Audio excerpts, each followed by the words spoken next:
Mesdames, Messieurs, bonjour et bienvenue. Vous êtes sur Ziana TV, la chaîne de la diaspora. Vous suivez décryptage doublé de quelques coups de griffe, toujours dans la rigueur et la vérité. Nous sommes dimanche 22 janvier 2017 et je suis en compagnie de Bédel Baouna. Bédel Baouna, bonjour. Bonjour, cher Sir Makosso. Bédel Baouna, la Gambie a donné un exemple à la démocratie africaine. Il y a Diamé qui s'est entêté après avoir reconnu sa défaite et finalement parti de lui-même parce que le Sénégal a tonné. Aujourd'hui, il y a un homme qui a pris la situation en main, c'est monsieur Macky Sall. Quels enjeux, Bédel Baouna, cette affaire gambienne? Il faut savoir que la Gambie est enclavée quasiment dans le Sénégal, du côté de la Casamance. Oui, cher Makosso. Enfin, je ne sais pas si Yaya Jammeh est parti de lui-même. Il était isolé, il était malmené, et pire, c'est la défection de l'armée qui a été l'élément le plus déterminant dans son renoncement, en fait. Parce que si l'armée était restée fidèle à Yaya Jammeh, je pense qu'il aurait tenu jusqu'à présent. Bien, cela dit, dans... Cette armée, il a tenu quand même. Mais l'armée, au dernier moment, a dit non, nous ne sortons pas, nous n'allons pas combattre, nous n'allons pas verser le sang des Gambiens pour satisfaire les ambitions d'un homme qui veut s'accrocher au pouvoir. C'est l'armée, en fait. Si l'armée était restée déterminée ou fidèle à Yaya Jammeh, je pense que ce dernier se serait entêté. Alors, il faut quand même dire aussi que la pression de la CEDEAO était... Et la CEDEAO, et c'est Macky Sall qui a été le plus actif dans cette affaire-là. Il est très actif en ce moment. Et d'ailleurs, soit dit en passant, il s'apprête à organiser les 90 ans de son prédécesseur et père, Abdoulaye Wade. Donc, il sera à l'anniversaire, juste pour essayer de définir, comment dirais-je, les conditions de la décrispation, puisqu'au Sénégal aussi se profile à l'horizon un dialogue. C'est très à la mode en ce moment. Pour revenir à la Gambie, quels enjeux pour le Sénégal? Oui, je crois que le Dakar avait tout à gagner au départ de Yaya Jammeh. Pourquoi? Il y a 3 ou 4 raisons à cela. La première raison, c'est que la Gambie était devenue une plaque tournante du trafic de la drogue. Cela emmerdait Dakar. Donc, il fallait absolument y mettre un terme. Le deuxième point, c'est le trafic des bois de la Casamance qui vont à l'extérieur, à l'export via la Gambie. Et cela emmerdait Dakar. Mais, l'élément le plus important, c'est que M. Yaya Jammeh avait donné l'asile, une base arrière à la rébellion du MFDC, la branche armée de M. Salif Sadio, si vous vous souvenez. Donc, et en 2012, dès que Macky Sall a accédé au pouvoir, quelle a été la première rencontre d'État, d'un chef d'État? C'était la rencontre Macky Sall et Yaya Jammeh. C'était pour essayer de définir justement les bases, les conditions d'une décrispation, de tout mettre à plat. Il y a un politologue sénégalais d'ailleurs qui disait que M. Yaya Jammeh parle de la paix le matin, mais la nuit, il arme ou bien il réarme la rébellion casamançaise dirigée par M. Salif Sadio. Mais c'est aussi pour le Sénégal à double tranchant. Parce que le fait que Yaya Jammeh soit parti peut aussi encourager les rebelles à se réarmer, comme pour faire un baroud d'honneur. Et pire, pour le président élu, Adama Barrow, il pourrait se faire passer pour une marionnette de Dakar. C'est ça le danger. On peut déjà le dire, puisqu'il a prêté serment à Dakar. Oui, mais parce que la Gambie et le Sénégal, c'est en quelque sorte un même pays, puisque la Gambie est entre la Casamance et le Sénégal. Donc, les destins de ces deux pays sont en quelque sorte liés. Donc, l'un ne peut pas l'être bien si l'autre est mal. Alors là, on a quand même compris la prise en main de Macky Sall, puisqu'on a vu, en fait, pour revenir sur cette prestation de serment dans un pays étranger, dans une ambassade, ça signifiait quand même toute la volonté de Dakar de normaliser la situation. De normaliser la situation, oui, c'est parce que Macky Sall veut mettre un terme à la rébellion casamançaise. Ça, c'est acté. Beaucoup se sont essayés. Oui, ils sont essayés, mais là... Oui. Mais là, Macky Sall était déterminé. Vous savez, c'est une forte tête, Macky Sall. Quand il a une idée en tête, vraiment, il y tient, il va jusqu'au bout, quitte à se casser les dents. Mais il a tout tenté, il s'est dit, c'est le moment de régler cette affaire, de couper les ponts notamment entre la Casamance et le Sénégal pour M. Sadio Salif. Alors, outre les mérites personnels de Macky Sall, on a quand même loué une organisation, c'est la CEDEAO. Or, on sait aussi que partout en Afrique, il y a de telles organisations. En Afrique centrale, on a vécu de crises, peut-être pas de la même ampleur, puisque ceux qui ont été battus sont restés, n'ont jamais reconnu leur défaite. Par rapport à Yaya Jammeh qui a reconnu, qui après a changé d'avis. Aujourd'hui, par exemple, au niveau de l'Afrique centrale, on a quand même la CEMAC qui aussi est censée stabiliser la région, pas seulement sur le plan économique, mais sur le plan politique, hors des différentes crises qu'on a vues, que ce soit au Gabon ou encore au Congo-Brazzaville, sinon en Centrafrique, sans oublier les crises ou encore la politique assez autoritaire de M. Obiang-Nguema, sans parler du Cameroun, ben, la CEMAC est quasiment... inerte, il faut le dire. Inexistant, vous voulez dire. Mais la raison est toute simple, parce que la réponse à cette question est dans la question même. Pourquoi la CEMAC est-elle inexistante face à ce déluge de crise qui gangrène l'Afrique centrale? C'est que, à l'exception notable de la Centrafrique, du président Faustin Archange Touadéra, tous les autres présidents des États qui composent la CEMAC, ce sont des tripatouilleurs de la Constitution. Que ce soit M. Sassou, que ce soit M. Ali Bongo, M. Paul Biya, Obiang Nguema, Idriss Déby. Ce sont des tricheurs. Donc maintenant, comment voulez-vous que l'organisation à laquelle ils appartiennent et qu'ils financent puisse encore les mettre en difficulté? Au contraire de la CEDEAO, la majorité des présidents ont été élus sans passer par la modification de la Constitution. Seul Alassane Ouattara s'est hasardé récemment en changeant la Constitution. Et là, on en voit, ils ont subi les conséquences avec la rébellion ou bien la mutinerie des militaires. Mais pour la... Tous les jours, oui. Mais donc la différence entre la CEMAC et la CEDEAO, elle est là. La CEDEAO est composée de présidents élus, démocratiquement, sans passer par le tripatouillage, par les modifications, les révisions des constitutions. Au contraire des roitelets d'Afrique centrale, les messieurs Sassou, les Biya, ce sont des tricheurs. Et donc, vous comprendrez que la CEMAC soit un machin inutile. Voilà, un machin inutile. Mais restons toujours dans la région, puisque cette fois-ci, on va traverser le fleuve pour aller du côté de Kin, où nous avons assisté le 19 janvier dernier, en fait, à une cabillade, puisque déjà Sassou Nguesso nous a buté à des tromperies. Là, c'est une cabillade. Sassou était à Kin. Pourquoi faire? On s'est posé la question, mais finalement, il a ramené ses bons et fils que personne n'a voulu sur place.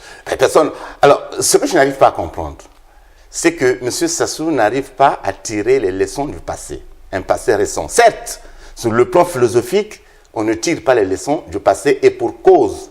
Les mêmes causes ne produisent toujours pas les mêmes effets. Et que l'histoire, c'est le domaine du devenir. Donc les mêmes causes qu'il y a eu pour Donald Trump ne pouvaient pas produire effectivement les mêmes effets.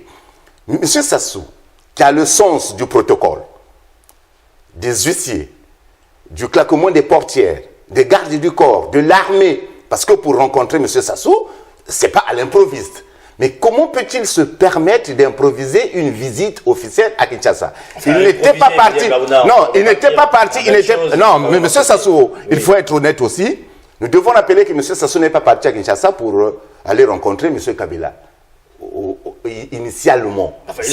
Il était pour des raisons écologiques, en fait. S'il y avait les obsèques de la belle-mère ou du beau-père de M. Jean-Dominique Okema. Voilà, exactement. Il y est allé. Mais comme il se considère comme un dieu, il faut qu'il soit reçu, quitte à ce qu'il n'y ait pas eu d'entretien préalable, voilà, quitte à improviser.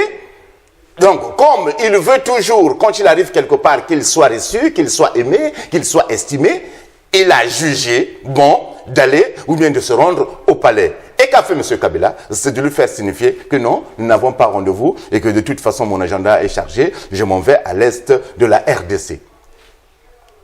Résultat des courses, c'est le président de l'Assemblée, je crois qu'il a reçu. Il a reçu au palais. Et j'ai lu un article sur RFI, un article contradictoire dans une même phrase, que le président Denis Sassou Nguesso a déjeuné au palais à Kinshasa, mais il n'y a pas eu de tête-à-tête. Alors, on ne peut pas, je ne vois pas comment est-ce que je vais déjeuner avec vous sans tête-à-tête. il y a quand même là un problème. Donc ça veut dire que c'est une cabillade. En fait. Donc c'est une cabillade. Il n'a pas rencontré M. Kabila et sans doute M. Kabila ne l'a-t-il pas voulu. Parce que M. Kabila aussi pourrait... Puisque Trump, c'était quasiment la même chose. La même chose, exactement. Et là aussi, il faut une fois de plus s'en prendre à son service de communication. Il est allé pour des raisons nécrologiques. Il aurait dû s'en tenir là et rentrer. Et il s'y mixe des affaires de la RDC. Enfin, il a été, mais il tirait lors du premier dialogue tenu par son ami et frère Edem Kodjo, c'est lui qui tirait les ficelles. Ça a été un échec puisque l'accord issu de ce dialogue initié par M. Edem Kodjo est caduc. Et nul et non avenu, c'est le dialogue initié par les évêques qui est de mise, qui est de rigueur. Actuellement. Donc c'est un aveu d'échec. Mais pourquoi diable son tête est-il à aller se mêler de ce qui ne le regarde pas? Enfin, parce qu'il n'a jamais résolu une crise en Afrique. Jamais de sa vie. On va pas revenir sur ça. Donc voilà. Les Sud-Africains reconnaissent Denis Sassou Nguesso d'avoir contribué déjà à la libération de Mandela. D'accord, ok. Les Sud-Africains reconnaissent Denis Sassou Nguesso. Il n'y a que même Pierre Aubin avait écrit un livre sur ça, mais il n'y a que eux-mêmes qui le savent. On reconnaît aussi Denis Sassou Nguesso d'avoir participé à la décrispation au niveau de la Centrafrique. Aujourd'hui, c'est bien normal. Là où il tirait les ficelles, il a financé d'ailleurs les campagnes présidentielles des candidats qui ont été battus. Et donc là, ça lui est passé au travers de la gorge, parce que les candidats, chaque fois qu'ils soutiennent quelqu'un, cette personnalité-là, cette personne échoue. Il y a un problème. Il devrait se dire qu'est-ce que j'ai, qu'est-ce qui se passe. Enfin, c'est parce qu'il s'y prend mal. Oui, mais c'est parce qu'il suit plusieurs lèvres à la fois. Mais dans son propre pays, il y a le chaos qu'il n'arrive pas à endiguer. Mais pourquoi veut-il absolument aller se mêler des affaires des autres? Qu'il essaie d'abord de nettoyer chez lui. C'est un pays frère, on ne peut pas comme ça être d'un côté du fleuve et voir les gens en train de sombrer. Actuellement, les Congolais de la RDC ont réussi par eux-mêmes, du moins avec l'aide des évêques, de trouver une solution. Il n'y a que M. Sami Badibonga, actuel Premier ministre, issu des accords ou bien du dialogue initié par M. Edem Kodjo, qui essaie de traîner les pieds. Pour quelle raison? C'est pour gagner du temps et rester au moins 1 mois, 2 mois Premier ministre. Au moins, comme ça, son nom restera dans les annales politiques de la RDC. C'est tout. Mais sinon, il n'y a plus rien à faire. L'accord a été signé. Et si M. Kabila s'entête à le torpiller, il s'en ira. Donc, je ne vois pas pourquoi M. Sassou s'est-il mêlé de ces affaires-là. Une fois de plus, c'était, comment dire, un éparpillement. Voilà, un éparpillement. Nous étions d'un côté du fleuve Congo, revenons maintenant du côté de Brazzaville. Là aussi, le même jour, alors que Sassou était à Kin, à Brazza se jouait en fait aussi quasiment un drame pour un député du PCT, de la majorité présidentielle, M. André Okombi Salissa. Ça y est, son immunité a été levée quasiment à l'unanimité, puisqu'il n'y a eu que 4 députés qui ont voté contre, et ces députés ont été revendiqués par l'UPADS. Il y a eu aussi un grand absent, c'est M. Kolela. Aujourd'hui, en fait, plus de 113 députés ont voté pour la levée de l'immunité parlementaire. On voit que finalement, Bédel Baona, le PCT s'est plié en fait aux injonctions du président de la République, puisque c'est lui-même qui a convoqué, selon la nouvelle constitution, cette session extraordinaire. Les jeux sont faits, Okombi va payer. Mais vous vous attendiez à quoi, cher Selma Kosso? À ce que les oeuvres du PCT disent non ou bien se révoltent? Mais vous le savez, mais j'ai souvent... plus libre, pas même le mot est trop fort, mais qu'est-ce qui vous arrive? C'est la belle cravate et la pochette que vous portez aujourd'hui, ce dimanche-là, qui vous fait dire, qui vous fait employer ces mots libres. Les oeuvres du PCT. J'ai souvent employé un mot ici, fort, pour caractériser ou bien pour définir en quelque sorte ce qu'est le PCT. C'est une secte. Il y a un gourou. Et quand le gourou parle, que voulez-vous que fassent les oeuvres? Vous vous attendiez à quoi? Il y a qui au PCT? Qui? Mais Ovos, il raconte des sottises, des foutaises. Oh non, on ne votera pas, on ne votera pas. Mais Ovos, mais pas en public. Ils ne sont pas fichus de prendre la parole en public. Ils n'existent pas. C'est ça ce qui les a nommés députés. Organiser une élection transparente et démocratique au Congo, le PCT aura 0 député. 0. C'est Sassou qui les a nommés. Et donc, ils doivent lui rendre aussi l'ascenseur. C'est Sassou. Et d'ailleurs, Sassou a tout fait pour anticiper dans sa constitution, rédigée par votre ami et père, le grand constitutionnaliste Moudoudou. Et c'est à l'article, je crois, 119 ou je sais pas, ou 79, qu'il est dit que le président de la République peut convoquer l'Assemblée nationale en session extraordinaire tout en définissant l'ordre du jour. C'est ce qu'il a fait. C'est ce qu'il a fait. Donc, moi, c'est le contraire qui m'est étonné. Si les députés du PCT, au moins même 2 ou 3, serait-ce que ce serait absolu, là, cher ami, nous nous serions attardés sur ce sujet. Pourquoi et comment? Mais là, non. Donc, je ne m'attendais à rien. Alors, alors, vous vous attendiez à rien, mais enfin, décryptons déjà l'absence d'un leader aussi, un proche de Kombi Salissa, celui qui a été quasiment son frère siamois, monsieur Parfait Kolela, il n'était pas dans l'hémicycle. Mais sa présence dans l'hémicycle, justement, il changeait quoi à la donne? Il aurait donné de la voix, c'est juste pour le symbole. Il aurait donné de la voix. Mais Madame Mounari a demandé la parole, elle est là, elle commence à sortir du bois. Moi, je l'ai souvent étriée, qu'elle est assez lénifiante. Mais là, elle a donné de la voix. Maintenant, est-ce que le résultat pour autant a-t-il changé? Est-ce pour autant est-ce que la présence... Ah non, pas du tout. Oui, mais ce n'est pas tant la présence de Kolela dans l'hémicycle qui change quoi que ce soit. M. Kolela peut bien s'exprimer à travers les médias et puis le dénoncer. Mais pourquoi voulez-vous qu'il fût dans l'hémicycle, puisque sa présence n'eut rien changé? Et d'ailleurs, je me souviens, à un moment, quand Kolela est retourné dans l'hémicycle à propos de la crise du pool, quand il a posé une question, on l'a traité de traître.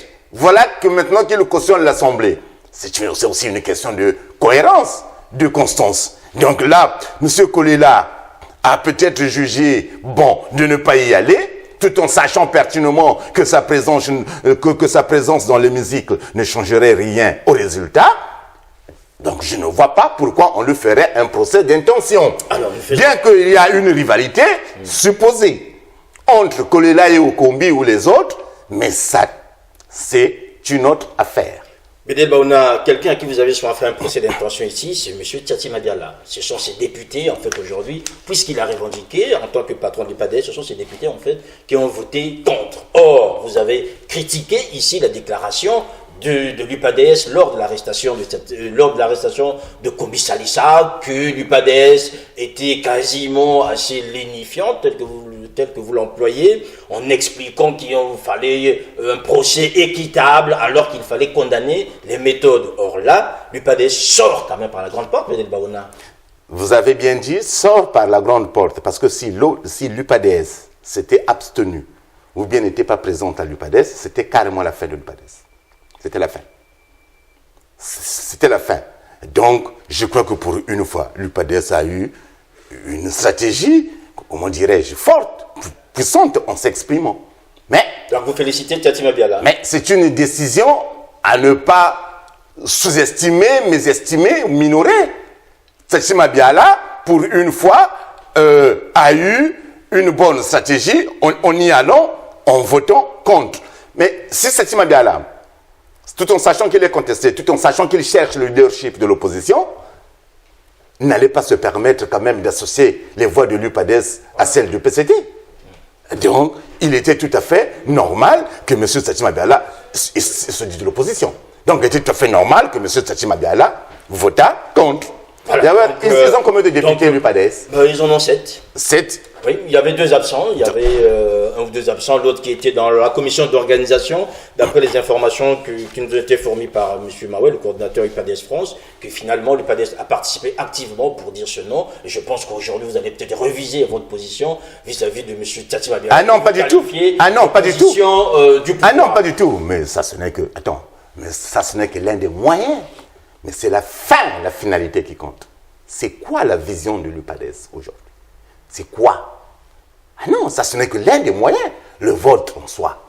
Et puis, d'ailleurs, peut-être, avec des arrière-pensées, c'est moi qui le suppose, peut-être que les gens de l'UPADES, ou M. Tchati Madiala, s'est dit que voilà, un adversaire de moins, mais tout en y allant, par hypocrisie. C'est ça aussi la politique. Il faut tenir compte de tout ça. Donc, voilà. Mais il n'en reste pas moins que M. Tati Mabiala n'a pas eu des mots virulents à l'encontre de M. Sassou sur la manière dont M. Okombi a été arrêté. Bédel Baouna, merci pour la transition, puisqu'une femme qui a eu des mots virulents vis-à-vis d'un homme, c'est Mme Arlette Soudan-Nono, qui aujourd'hui est en train de s'immiscer dans la gestion de la Kojelo. Il a en face de lui M. Tissambo, qui lui ne se laisse pas faire. Aujourd'hui, c'est une affaire qui est en train de prendre des connotations ethnico-tribales, puisque l'un des acteurs de cette affaire revendique en fait, je dirais, la direction de la Kojelo en se prévalant déjà que c'est au moins la part qui est restée par rapport à l'ethnie à laquelle il appartient. Bédel Baouna, est-ce que vous pouvez nous dénouer un peu cette affaire où il y a quand même des gros sous qui font en sorte qu'aujourd'hui, chez les Sassou ou encore dans cette équipe gouvernementale de la rupture, ben, l'argent reste en fait le nerf de la guerre? Je reviens une fois de plus à la phrase de votre ami Ongo Sengambe. Eh oui, c'est le gouvernement des affairistes. Depuis que Mme Arlette Nono Soudan s'est empressée d'occuper un poste ministériel, c'est pour son piffré. C'est la seule raison majeure. Alors, qu'a-t-elle fait? Arlette Nono Soudan, le 27 décembre dernier, s'est autoproclamée administratrice permanente représentante du ministère du Tourisme et des Loisirs au sein de la Kojelo. Alors que la Kojelo relève du ministère des Finances. Il faut quand même dire que la Kojelo, c'est la congolaise de gestion de loterie, voilà. L'équivalent du PMU ou la Française des Jeux ici en France. Tout à fait. Et cette structure... C'est une structure d'État. Hein? D'État, mais tenue par Mme Sassou.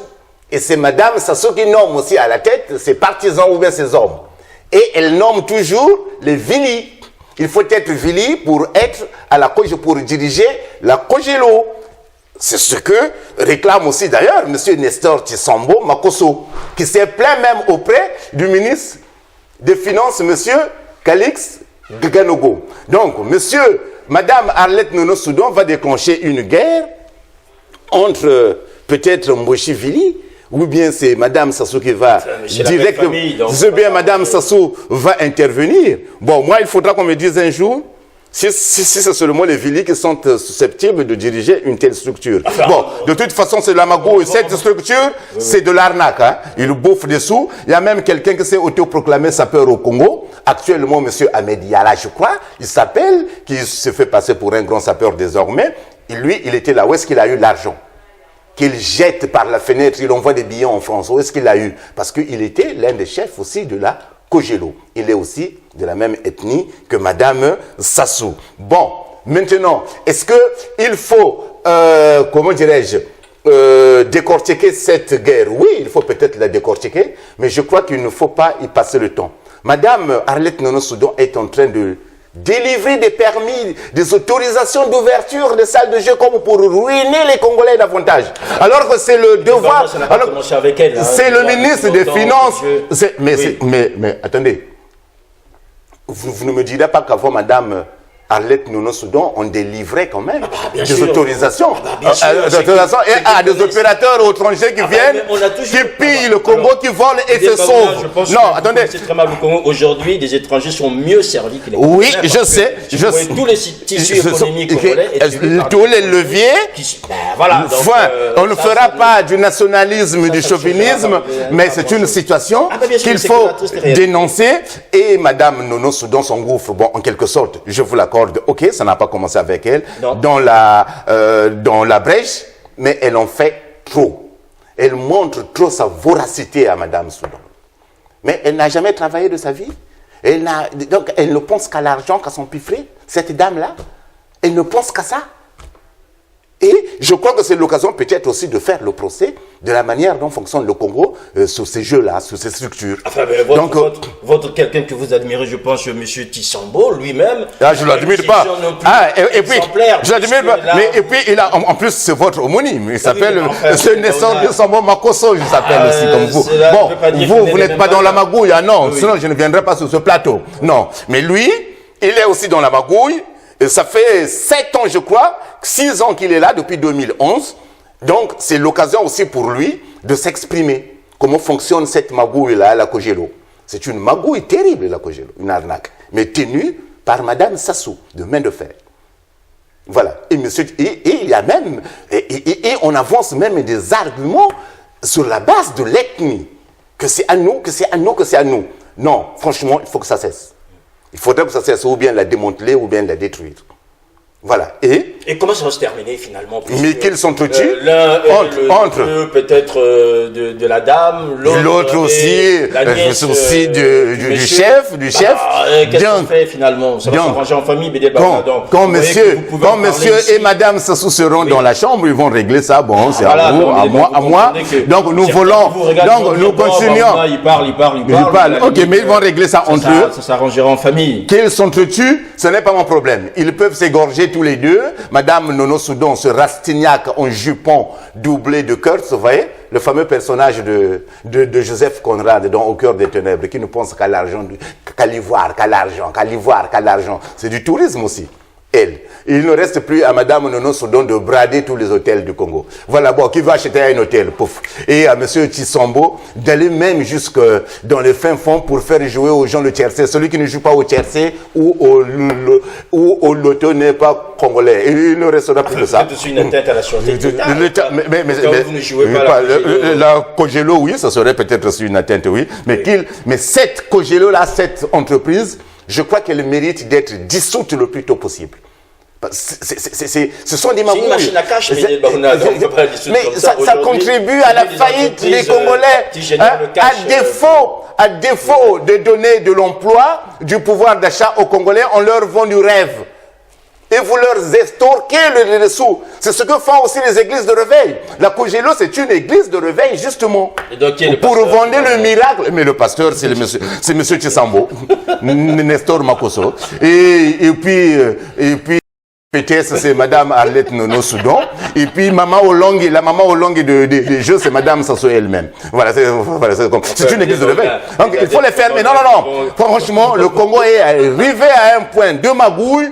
À un certain moment, il faut quand même convoquer la morale. Le mot existe bien. Quand même à équilibrer. Il n'est pas interdit de voler. Ici, en France, on voit bien des procès pour les détournements de fonds, les abus de biens sociaux. Mais pas au niveau du Congo. Le Congo est, tout comme comme la Gambie, presque pareil. Si vous avez lu le dernier rapport du FMI sur les pays les plus endettés d'Afrique, 78% du PIB, le Congo, donc c'est un pays qui n'existe pas. Il se dispute la place avec la Gambie, alors que la Gambie n'a rien, n'a pas de richesse énorme, au contraire du Congo. Sauf le trafic de bois de la Casamance. Oui, mais ça vient de la Casamance. Mais comment un petit pays de 4 millions, doté de richesses, de potentialités, de ressources humaines, vous êtes un télo, vous êtes un bon journaliste, vous êtes un sapeur maintenant, voilà, j'apprécie ce réglage, voilà. Mais comment se fait-il qu'on soit arrivé là?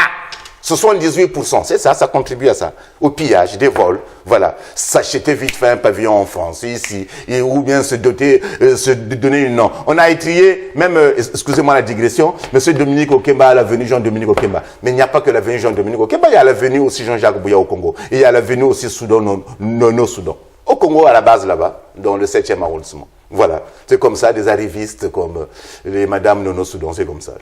Rien dans la tête, juste bouffer et puis se sauver. Voilà, bouffer et se sauver. Il y a un qui n'a pas bouffé, Bédiel Baona, et qui s'est quand même sauvé, c'est M. Barack Obama. Là, nous traversons en fait les mers pour arriver aux États-Unis. Nous avons assisté, Bédiel Baona, vous n'avez peut-être pas assisté, enfin, vous avez vu sur les réseaux sociaux et tous les médias la retransmission en fait de cette passation de pouvoir Obama-Trump. Obama, à son arrivée il y a 8 ans, a quasiment cristallisé énormément d'espoir pour les Africains. Aujourd'hui, les Africains mettent les mains sur la tête parce que Trump, apparemment, l'Afrique, c'est pas son problème. Obama, lui, dont le père venait du continent noir, était l'espoir des Africains. Finalement, on se pose toujours la question, quel pourrait être, Bédiel Baona, le bilan Obama pour l'Afrique? Cher ami, j'ai lu hier ce magazine, un beau magazine très bien écrit d'ailleurs, Matalana, que voici. Il y a un beau dossier. Obama. Merci pour la publicité. Les usages. Non, il y a un beau dossier, c'est bien écrit. C'est toujours ça. Oui. Bon. Je crois qu'on a trop attendu Obama en Afrique. Mais Obama n'avait pas été élu pour aller sauver l'Afrique.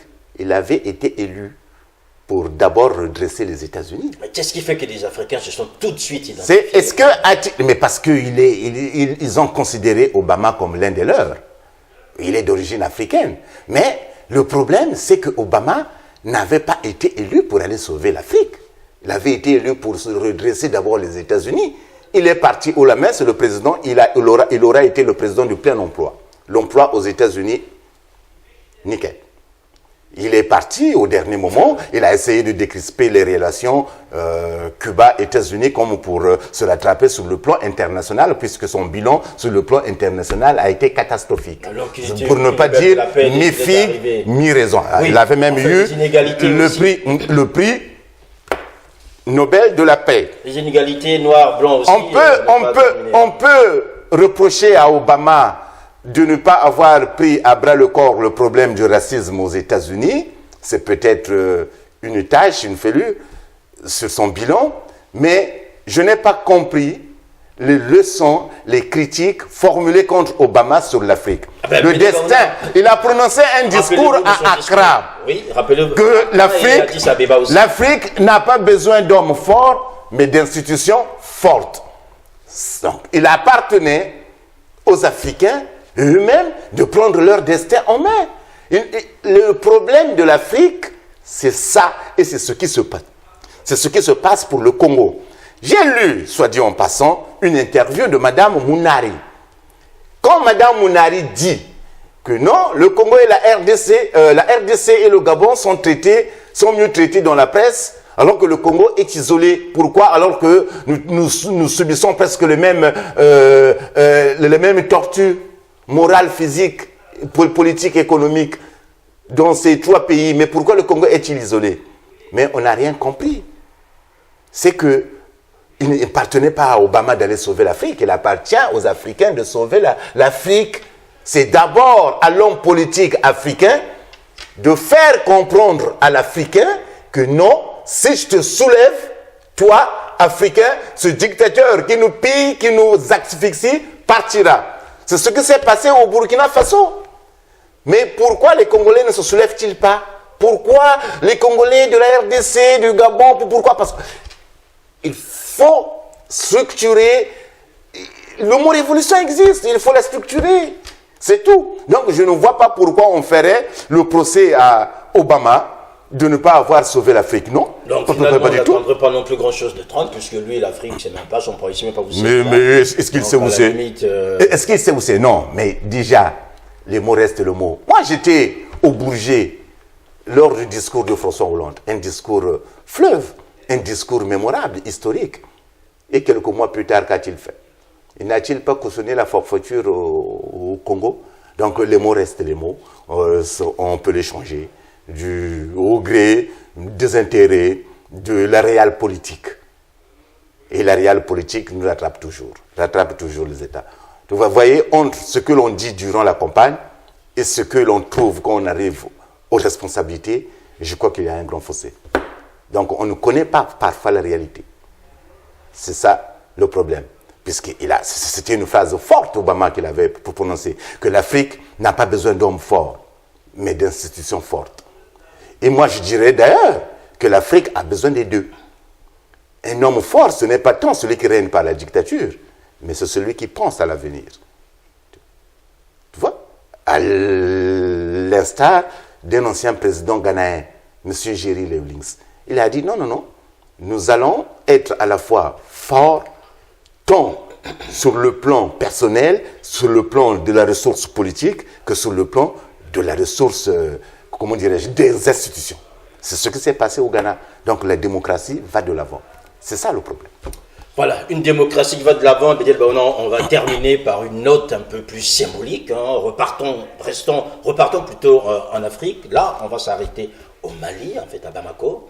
Une image, en fait, je dirais, fait le buzz, comme on dit, sur la toile. C'est Denis Sassou Nguesso aux côtés de M. François Hollande. Et à la fin, on a vu le président Denis Sassou Nguesso, dans sa grande générosité, distribuer, faroter, comme disent les jeunes, en fait, auprès de ces dames maliennes qui chantaient à sa gloire Bédiel Baouna. D'abord, sur cette image, Hollande, Sassou, vous avez raillé ici Sassou par rapport à sa tromperie. Tout de suite, encore, vous voulez de faire allusion à la cabillade. Or là, on a vu les deux présidents assis l'un à côté de l'autre. Et là, je pense que pour les hommes qui travaillent pour Denis Sassou Nguesso, c'était une victoire, du moins symbolique sur le plan diplomatique, puisque toutes les railleries quasiment tombent et Sassou continue sa route. Un contre-feu, bravo, c'était une victoire symbolique, oui, en effet, être assis à côté de François Hollande.